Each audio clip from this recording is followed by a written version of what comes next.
যে কোনো মূল্যে আগামী বিএনপি সরকার দুর্নীতির টুটি চেপে ধরবে। আমরা যেসব পরিকল্পনা গ্রহণ করেছি সেই সব পরিকল্পনার মধ্যে কেউ যদি আইন শৃঙ্খলা ভঙ্গ করে বা দুর্নীতির মাধ্যমে সেটিকে বাধাগ্রস্ত করেন তাদেরকে কোনো ছাড় আমরা দেব না ইনশাআল্লাহ। অতীতে প্রমাণ করেছে একমাত্র বিএনপির পক্ষে সম্ভব সেই বিষয়টিকে নিয়ন্ত্রণ করা, এবং সেটি হলো দুর্নীতি। যে কোনো মূল্যে আগামী বিএনপি সরকার দুর্নীতির টুটি চেপে ধরবে। এটি হচ্ছে আমাদের কমিটমেন্ট এই দেশের মানুষের কাছে।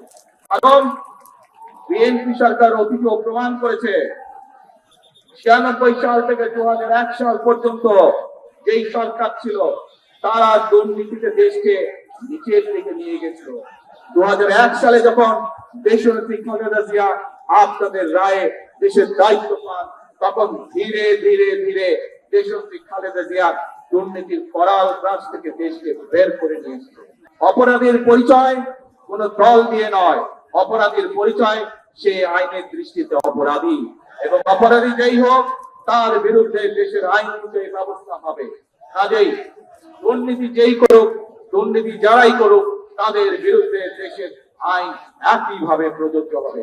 কাজেই পরিষ্কার ভাবে আজকে আমি আপনাদের সহ এখানে হাজার লক্ষ মানুষের সামনে পরিষ্কার ভাবে বলে দিতে চাই, আমরা যেসব পরিকল্পনা গ্রহণ করেছি সেই সব পরিকল্পনার মধ্যে কেউ যদি আইন শৃঙ্খলা ভঙ্গ করে বা দুর্নীতির মাধ্যমে সেটিকে বাধাগ্রস্ত করেন তাদেরকে কোনো ছাড় আমরা দেব না ইনশাআল্লাহ।